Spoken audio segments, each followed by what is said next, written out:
दोस्तों, आज मैं जिस फिल्म को एक्सप्लेन करने वाली हूँ, उस फिल्म के अंदर एक छोटा लड़का अपनी ही टीचर को प्रेग्नेंट कर देता है और उसके बाद क्या होता है उसके लिए आपको ये वीडियो पूरा देखना पड़ेगा। तो चलिए वीडियो शुरू करते हैं। फिल्म के शुरुआत में हम डॉनी नाम के एक टीनेज लड़के को देखते हैं जो स्कूल में अपने दोस्तों के सामने अपने आप को काफी कूल दिखाने की कोशिश करता है। वो अपने दोस्तों को बताता है कि उसके स्कूल की सबसे सुंदर टीचर के साथ उसका अफेयर चल रहा है। उसके थोड़ी देर बाद हम देखते हैं कि स्कूल की वही टीचर डॉनी के सामने आ जाती है। डॉनी अपने दोस्तों के सामने उस टीचर के साथ फ्लर्ट करना शुरू कर देता है। टीचर को उस बात से काफी गुस्सा आता है, पर वो डॉनी को 1 महीने की डिटेंशन की सजा सुनाती है। उसके बाद हम देखते हैं कि वही टीचर डिटेंशन रूम में डॉनी के पास आती है और उसे सिड्यूस करना शुरू कर देती है। एक बार को तो डॉनी इसे देखकर घबरा जाता है, फिर वो डॉनी का हाथ पकड़ती है और उसे अपने कैबिन में ले जाती है और उसके साथ इंटीमेट होती है। डॉनी को भी ये सब काफी अच्छा लगने लगता है और हम देखते हैं कि टीचर और डॉनी के बीच ये मौज मस्ती काफी दिनों तक चलती रहती है। एक दिन हम देखते हैं कि स्कूल के एक इवेंट में डॉनी और उसकी टीचर रंगे हाथों इंटीमेट होते पकड़े जाते हैं। वहीं पर ही स्कूल के सारे स्टाफ और सारे स्टूडेंट्स होते हैं। टीचर वहां से भाग जाती है, पर डॉनी जैसे ही वहां से बाहर निकलता है सारे लोग काफी खुश होते हैं। सारे लोग डॉनी को एक हीरो की तरह अप्रिशिएट करते हैं। आगे हम देखते हैं कि उस टीचर के ऊपर कोर्ट केस हो जाता है और कोर्ट उसे 30 साल की सजा सुनाती है। इसके साथ साथ हमें ये भी पता चलता है कि डॉनी ने उस टीचर को प्रेग्नेंट कर दिया है। अब उस टीचर का जब भी बच्चा होगा तो डॉनी जब 18 साल का होगा तब उसे सौंप दिया जाएगा। जैसे ही ये खबर मार्केट में फैलती है, डॉनी हर जगह फेमस हो जाता है और इंटरनेट सेंसेशन बन जाता है। कई मैगजीन और न्यूज़पेपर में उसकी फोटो आती है। कई टीवी वाले उसका इंटरव्यू लेना चाहते हैं। पूरे अमेरिका में बस डॉनी की ही चर्चा होती है और उससे बहुत सारे पैसे भी मिलते हैं। उसके बाद हम देखते हैं कि 27 साल बीत चुके होते हैं। डॉनी अब काफ़ी बड़ा हो चुका होता है और उसके पास जो पैसे थे सब खत्म हो चुके होते हैं। उसका स्टारडम भी कम हो चुका है और उसको बहुत कम लोग जानते हैं। वो अपने एक दोस्त के पास जाता है जो कि एक लॉयर होता है। वो उसे बताता है कि उसके ऊपर 43,000 का टैक्स पेंडिंग है और उसे ये जल्दी ही भरना होगा। बट डॉनी के पास कुछ भी पैसे नहीं होते हैं, तो उसका दोस्त उसे एक फ़ोटो दिखाता है। उसमें एक मोटा आदमी होता है। वो बताता है कि ये एक मैराथन में भागने वाला है, अगर इसके ऊपर तुमने पैसे लगाए तो तुम्हें बहुत सारे पैसे मिलेंगे। तो डॉनी उस पर अपना $10 लगा देता है। अगले ही सीन में हमें डॉनी का बेटा दिखाया गया है जिसका नाम टॉड होता है। वो एक सक्सेसफुल बिजनेसमैन बन चुका है। उसकी एक गर्लफ्रेंड भी है जिसका नाम जेमी है और वो दोनों जल्द ही शादी करने वाले हैं। वहीं डॉनी अपने दोस्त के क्लब में बैठे सोचता रहता है कि उसके पास पैसे का इंतजाम कहाँ से होगा। अचानक ही उसको अखबार में अपने बेटे की फोटो दिखती है और उसको देख के वो सोचता है कि इसके पास तो बहुत पैसे होंगे, मुझे इससे पैसे मिल जाएंगे। डॉनी और पैसों की जुगाड़ के लिए अपने एक पुराने दोस्त के पास जाता है। इसका नाम मॉर्गन होता है और ये एक टीवी प्रोड्यूसर और एंकर होता है। डॉनी ने इसके साथ काफी काम किया हुआ होता है। मॉर्गन ने डॉनी को काफी अच्छा पैसा दिया हुआ होता है पहले भी। मॉर्गन डॉनी को बताता है कि अगर उसने अपने बेटे और उसकी माँ का रियूनियन करवाया तो वो उसे $50,000 देगा।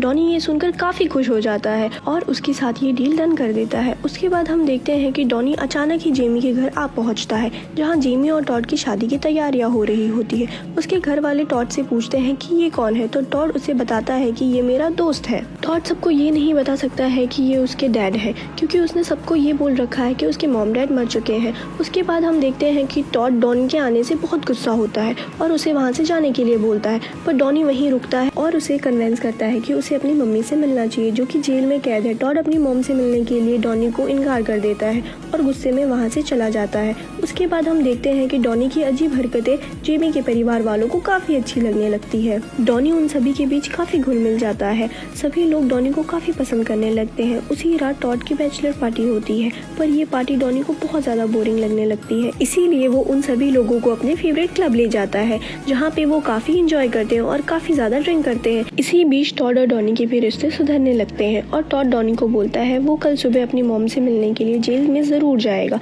पर डॉनी उसे मना कर देता है और बोलता है इसकी कोई जरूरत नहीं है, क्योंकि डॉनी को पता होता है कि अगर वो जेल पर गया तो मॉर्गन वहाँ पे पहुंच जाएगा और टॉड को पता चल जाएगा कि डॉनी ने ये सब पैसों के लिए किया है। पर टॉड डॉनी की बात नहीं सुनता है और वो अगले ही सुबह अपनी मॉम से मिलने के लिए जेल की तरफ जा रहा होता है। इसी बीच वो डॉनी को फोन करता है और उसे बताता है कि वो जेल जा रहा है। डॉनी ये सुनकर फटाफट जेल पहुंचता है। वहां जाके हम देखते हैं कि उसकी माँ आती है और वो तीनों आपस में बात कर रहे होते हैं। जैसे ही वो तीनों आपस में बात कर रहे होते हैं, वहाँ मॉर्गन अपना कैमरा लेके पहुंच जाता है और ये सारी चीजें शूटिंग करने लगता है। टॉड उसे पूछता है कि ये क्या हो रहा है, तो मॉर्गन उसे बताता है कि डॉनी को उसने $50,000 ऑफर किए थे ये सब शूट करने के लिए। ये सब सुनकर टॉड को काफ़ी गुस्सा आता है और वो डॉनी को भला बुरा बोलकर वहाँ से चले जाता है। डॉनी ने मॉर्गन के साथ कोई एग्रीमेंट साइन नहीं किया था, इसीलिए डॉनी को भी कोई पैसा नहीं मिलता है। उसके बाद हम देखते हैं कि डॉनी अपना सामान लेने के लिए जेमी के घर पर आता है और वो जैसे ही बाहर जा रहा होता है उससे पहले उसे जेमी की आवाज़ सुनाई देती है। तो वो बालकनी में आके देखता है कि नीचे जेमी किसी से बात कर रही है और वो बोल रही है कि टॉड को पता नहीं चलना चाहिए, हम ये शादी के बाद भी कंटिन्यू रख सकते हैं। ये सुनकर डॉनी काफ़ी खुश होता है। उसको लगता है कि जेमी का किसी के साथ अफेयर चल रहा है। उसी रात हम देखते हैं कि टॉड की वेडिंग नाइट होती है और वहाँ पर डॉनी आता है और टॉड को बोलता है कि तुम्हारी वाइफ का किसी के साथ अफेयर चल रहा है। वो अपनी वाइफ को बुलाता है। उसके बाद डॉनी उसको बोलता है कि तुम्हारी वाइफ का उसके बॉस के साथ अफेयर चल रहा है। ये सुनकर उसका बॉस भी एकदम से दंग रह जाता है। वहीं पर ही जेमी उसको बोलती है कि मैं तो अपने वेडिंग प्लानर से बात कर रही थी और मैं टॉड को सरप्राइज देना चाहती थी। डॉनी को भी ये सब सुनकर लगता है कि जेमी शायद सच बोल रही थी, इसलिए वो वहाँ पर सॉरी बोलकर वहाँ से चले जाता है। उसके बाद डॉनी जेमी से माफ़ी मांगने के लिए उसके होटल पर जाता है, पर उसके रूम से चिल्लाने की आवाज़ें आ रही होती है। ये आवाज़ें सुनकर वो खिड़की के बाहर से ही उसके रूम के अंदर घुसने की कोशिश करता है। वो जैसे ही उसके रूम के अंदर जाता है वो देखता है कि जेमी अपने ही भाई के साथ इंटीमेट हो रही होती है।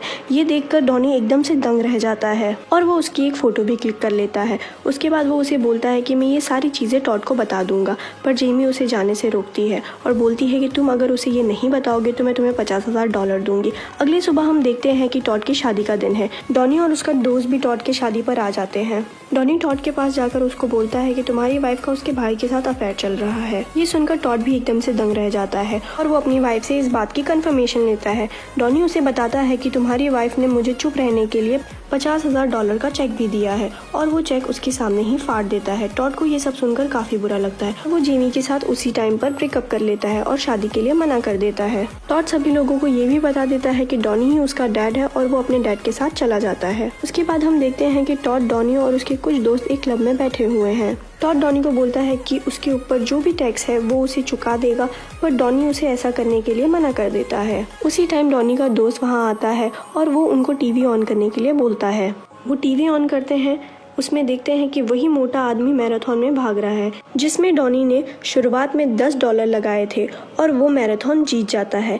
इससे डॉनी को $1,60,000 का प्रॉफिट होता है और सभी लोग काफ़ी खुश होते हैं और फिल्म यहीं ख़त्म होती है। और ऐसी स्टोरीज जानने के लिए पेज को लाइक करें।